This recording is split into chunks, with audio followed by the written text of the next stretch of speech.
જય અંબા જય કમલાઈમાં આજે 3 ઓગસ્ટ 2024 અને શુભ શનિવાર માતાની દયાથી શનિવાર દર વખતે આવે છે. થોડુંક આપણે વારંવાર બોલું કે મેથ્સ છે એ ભગવાનનું બીજું સ્વરૂપ છે અને સાયન્સ એનું ત્રીજું સ્વરૂપ છે. મેથ્સને આપણે જો કિંગ કહી શકીએ તો સાયન્સને આપણે ક્વીન અવશ્ય કહી શકીએ. એ મહારાણી છે અને એની 3 બ્રાન્ચ તો મિનિમમ છે: ફિઝિક્સ, કેમેસ્ટ્રી અને બાયોલોજી. તો આપણે સુવર્ણ કળશ કઈ બ્રાન્ચમાં આવે એની આજે હું ચર્ચા કરવા માગું છું. તો ફિઝિક્સને આપણે પહેલાં ફિઝિક્સને ભાગમાં લઈએ તો ફિઝિક્સની અંદર આપણે જેમ બાયોલોજીમાં ઉપર આકાશની અંદર સપ્ત આકાશ એમ નીચે સપ્ત પાતાળ. તો બહુ બોટમ લેવલ ઉપર જાય તો 1959માં એક સાયન્ટિસ્ટ આવ્યો રિચાર્ડ ફેમેન, અને એણે એક સરસ વાક્ય બોલ્યો કે there is a plenty of room at the bottom. there is a plenty of room at the bottom. મતલબ તળિયે હજી પુષ્કળ જગ્યા છે. તળિયે હજી પુષ્કળ જગ્યા છે.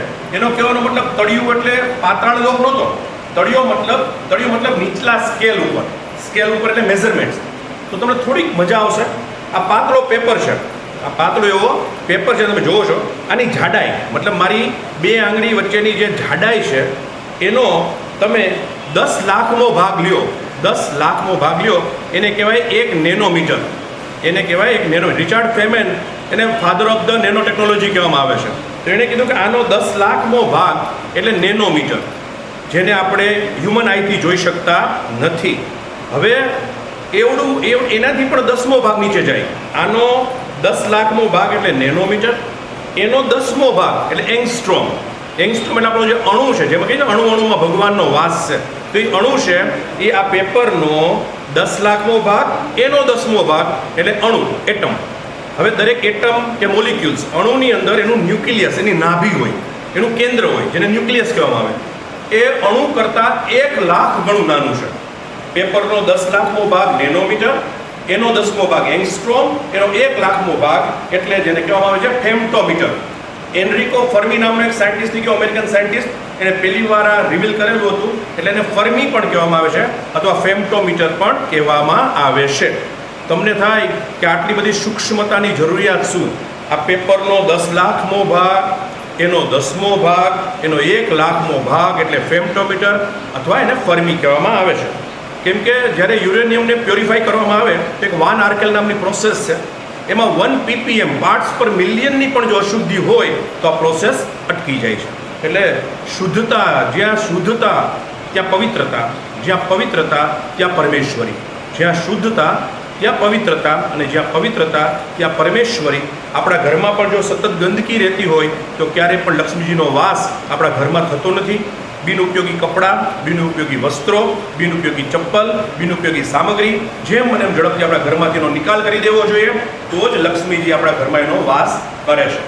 હવે પ્રશ્ન એ આવે કે વરખ આખી પ્રોસેસ ક્યાંથી શરૂ થઈ?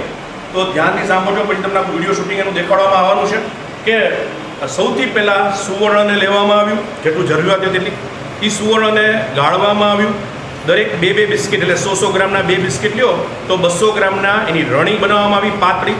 એ રણીને આપણે અહીંયા 2 મહિના પહેલાં આપણે જે જયપુર અને આગ્રા અને મુંબઈથી જે એના કુશળ નિષ્ણાત કારીગરો હતા એને બોલાવેલા. એને ટીપીને, કેમ કે આ મેલિયેબલ છે, આનામાં ટીપાવપણું અને તણાવપણાનો ગુણધર્મ છે.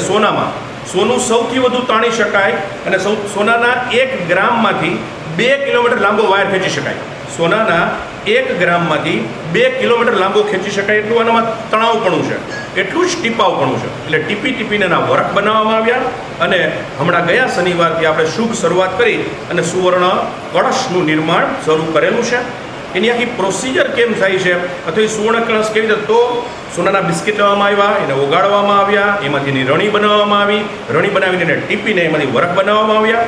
બીજું આપણે ઓઢવની અંદર એક મહાવીર એન્ટરપ્રાઇઝ છે, સુરેશભાઈ, એની પાસે આપણે ત્રાંબાના કળશનું નિર્માણ કરાવ્યું. એક જુદી પ્રક્રિયા જેમાં એને ત્રાંબાના કળશને બનાવીને આજે આપણે એની અમદાવાદમાં લેબોરેટરી પણ કરાવેલી છે કે આમાં કેટલા ગ્રામ ત્રાંબુ છે, કેટલી શુદ્ધતા છે. તો એ પણ આપણે પરફેક્શન સાથે રાખેલું છે. એક પણ અંશે ક્યાંય પણ આપણાથી ચૂક રહી જાય કે ખામી રહી જાય આપણે એવું થવા દેવાના નથી. ખંભલાઈમાની કૃપાથી પણ જે 153 અતિ ભાગ્યશાળી પુણ્યશાળી દાતાશ્રીઓ છે કે જેમના નામે એક કળશ યાવત ચંદ્ર દિવાકરો ખંભલાઈમાના નિજધામમાં લાગવાના છે, એ લોકો કેટલા નસીબદાર છે. અથવા એમને એક ભાવ થાય કે એક ટ્રસ્ટ કેટલી એક્યુરસી સાથે કામ કરવા જઈ રહ્યું છે, તો તમને ખુશી મળે એના માટે આખી પ્રક્રિયા તમને દેખાડવામાં આવશે. હવે તમને દેખાડશું આપણે કે કઈ પ્રક્રિયાથી કળશની ઉપર, ત્રાંબાના કળશ ઉપર સુવર્ણ વરખ ચડાવવામાં આવી રહ્યું છે. જય ખંભલાઈ. જય ખંભલાઈમાં જુઓ ભાઈઓ, આ સૌથી પહેલાં જે ત્રાંબાના કળશ એકદમ મજબૂત, જાડા અને કદાચ 400-500 વર્ષ કંઈ નહીં થાય એવા ત્રાંબાના કળશનું નિર્માણ આપણે કરાવ્યું. આપણી મેળે ડિઝાઇન બનાવી, આપણી ડાય બનાવડાવી અને આપણે આ કળશનું કામ કરાવ્યું. આપણે ગઈકાલે રાત્રે આંબલીના પાણીમાં ડૂબાડી રાખેલા, આખી રાત. અને અત્યારે ઈંટનો ભૂકો, લીંબુ મંગાવેલા છે રસવાળા, અને આ ઈંટના ભૂકાથી, નાળિયેરના છોતરાથી આપણે એને ઘસીને એક પણ દાણો, એક પણ ડાઘો ન રહી જાય, રીતે સાફ કરીને. બહુ મહેનતનું અને ઝીણવટભર્યું આ કામ છે, કેમ કે એક ડાઘો પણ રહી જાય તો એ ડાઘો જ્યાં હોય ઉખડી જાય તો એની સાથેનું વરખ પણ ઉખડી જાય. એટલે અટમોસ્ટ ચોખ્ખાઈ રાખવી જોઈએ. ચોખ્ખા કરેલો કળશ હતો, એના પર મર્ક્યુરી એટલે કે પારા અને સોના વચ્ચે પારું છે ને, એ જો તમે થોડુંક, મને ભગવાન માફ કરે, પણ જે શિવજી છે એની શક્તિનું એક સ્વરૂપ છે પારો, મર્ક્યુરી. અને સુવર્ણ અને પારા વચ્ચે એકવાર મેં વિડીયો મળેલો, અતિ નજીકનો સંબંધ છે. એટલે એના પર મર્ક્યુરી, પારો અતિ જોખમી છે, અને અડવું પણ જોખમી. એમાં છતાંય ભાઈઓ મહેનત કરીને પારાને કળશ ઉપર લગાડી રહ્યા છે. પારો લગાડેલો કળશ છે, એના ઉપર સુવર્ણ વરખ પેલો, જેને આપણે પ્રાઇમરી સ્ટેજમાં જે પ્રાઇમર કહીએ છીએ, એવું એક વરખનું લેયર એના ઉપર લગાડવામાં આવી રહ્યું છે. એક જ વરખ. એને પછી આપણે તપાવશું, એ પ્રક્રિયા પછી છે, પણ અત્યારે જો વરખ એના ઉપર લગાડવામાં આવી રહ્યું છે. જે પારો લગાડેલા કળશના પાર્ટ્સ છે, જો આ સુવર્ણ વરખ, અને હવે અહીંયા લગાડવામાં આવી રહ્યું છે. જુઓ, પારો છે એ સોનાને ગળી જાય છે. બધે કે પારો સોનાને ગળી જાય, ગળી ન જાય એ એડેસિવનું કામ કરે છે, એ ચોંટાડવાનું કામ કરે. કામ એટલા માટે કે હવે પારો ઉડાડશે, અને આ જોખમી કામ છે. આ પારો ઉડીને આપણા નાકમાં પણ જઈ શકે, અને પારો ડેન્જરસ છે, પોઈઝન જ છે.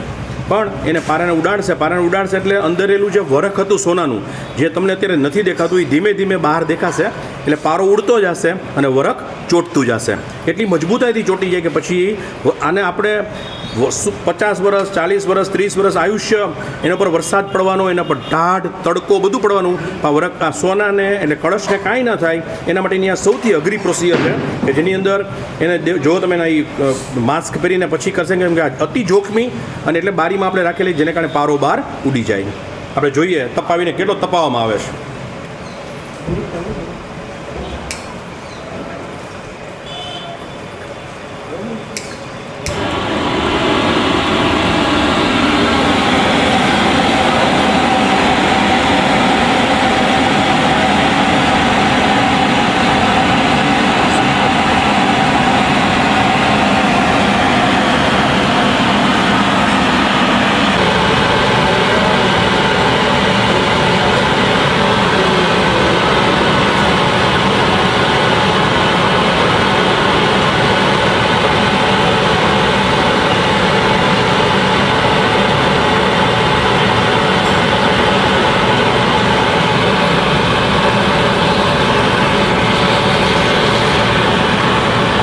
દરેક પાર્ટ્સને હવે જુદો પાડી કળશના ઇન્ડિવિડ્યુઅલ, એટલે પારા ઉપર સોનું સરસ રીતે ચડે, નહીંતર આખા સોનાના કળશ ઉપર પણ વરખ ચડાવી દેવાય.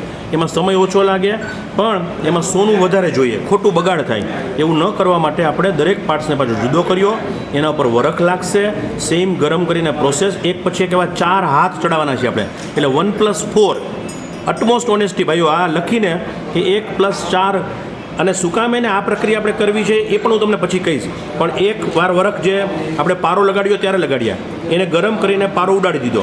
હવે 4 વરખ બીજા લાગશે ઉપર, આપણી 4 લેયર.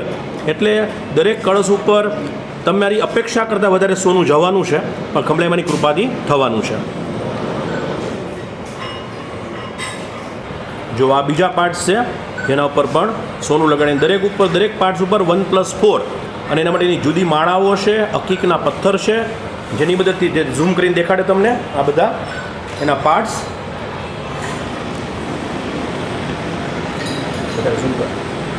બાજુ માળા છે, એમના પગ આગળ બધી માળાઓ છે. હા, એ માળાથી એમને ઘસવામાં આવે. તમે જો આ પથ્થર એના પર કરી રહ્યા છે.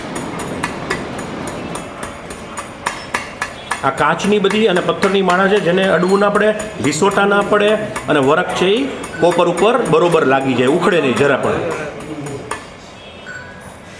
ફાઇનલ પ્રોસેસ થઈ રહી છે. એની અંદર દરેકે દરેક કળશને ફરીથી અહીં ચેક કરવામાં આવશે. નિષ્ણાંત બંને જણા, બે અને મામા ભાણેજ છે, બંને નિષ્ણાત છે આમાં, એટલે બધા કળશ ફરીને એની પાસે આવશે, જોશે, જ્યાં ઘટતી હશે, કાંઈ ડિફેક્ટિવ પીસ હોય એને સુધારવાનો હોય તો એ કામ અહીંયા થઈ રહ્યું છે.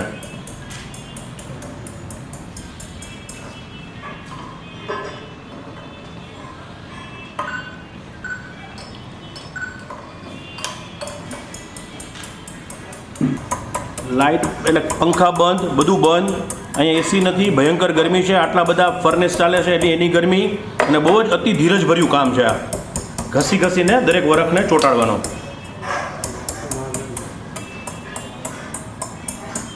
તમને એમ થાય કે આ પ્રોસિજર 3 પ્રકારની પ્રોસેસથી કોઈ પણ પ્રકારના સુવર્ણ વરખના કામ થાય છે. પહેલું કામ સૌથી સહેલું અને સૌથી જેને ન ગણી શકાય આમ તો આ દુનિયાની અંદર એ છે ઇલેક્ટ્રોપ્લેટિંગ. ગોલ્ડ પ્લેટિંગ કરી દેવામાં આવે. તમને ખબર છે કે એનોડ અને કેથોડ લેવામાં આવે, અને જે સોનું છે તો સોનાની સિમ્બોલ છે AG, કેમ કે એને ઓમ તો આર્જેન્ટિનમ કહેવામાં આવતું હતું, તો AgNO3 સિલ્વર નાઇટ્રેટ હોય તો સિલ્વર નાઇટ્રેટનું, સોરી, અને જો ગોલ્ડ હોય તો ગોલ્ડનું જે નાઇટ્રેટ છે ફોર્મ, એને એના ઇલેક્ટ્રોલાઇટ સોલ્યુશન તરીકે લેવામાં આવે, અને એનોડ અને કેથોડ તરીકે એના ઉપર ઇલેક્ટ્રોપ્લેટિંગ કરવામાં આવે. હવે બીજી કામ છે કે એના ઉપર એક કેમિકલ લગાડવામાં આવે માત્ર, અને એક વરખ લગાડવામાં આવે. એક જ વરખથી કામ પૂરું થઈ જાય. લાગે આના જેવું જ, તો એની આયુષ્ય કેટલું જ્યારે આ બહાર રહેવાનું છે એ નક્કી નથી. સૌથી ઓથેન્ટિક, આધારભૂત અને જે આપણા પુરાણોમાં કહેવામાં આવેલી છે કે જે વિધિવત જે પવિત્ર પ્રક્રિયા છે એ આ જ છે માત્ર, કે ત્રાંબાનો જ કળશ બનાવડાવવાનો, કેમ કે તાંબુ સૌથી પવિત્ર ધાતુ છે સોના અને ચાંદી પછી. એના ઉપર આવી રીતે જ પારાની મદદથી, કેમ કે પારા અને સોના વચ્ચે એક જ એટોમિક નંબરનો ફેર છે, અને શુદ્ધ સુવર્ણ અને પારો, આપણે ફરી એકવાર બોલ્યા હતા કે માત જાગતી જ્યોત જળહળતો પારોમાં, શંકર દાદાનું શક્તિનું સ્વરૂપ છે, માતાજીનું સ્વરૂપ છે, એટલે પારાની મદદથી આપણે સોનાને ચડાવવાની આ સૌથી અઘરી પ્રક્રિયા. એની આયુષ્ય સૌથી લાંબી હોય છે. પ્લસ આની ઉપર આપણે લેકર મારી દેશું એટલે લાંબા સમય સુધી આવા કળશ માતાજીના દરબારમાં, માતાજીના નિજ મંદિરમાં, માંડલમાં, ખંભલાઈમાના ધામમાં આપના સૌ વતી રહેશે. જય ખંભલાઈમાં, કેવળ તુજ કરુણા.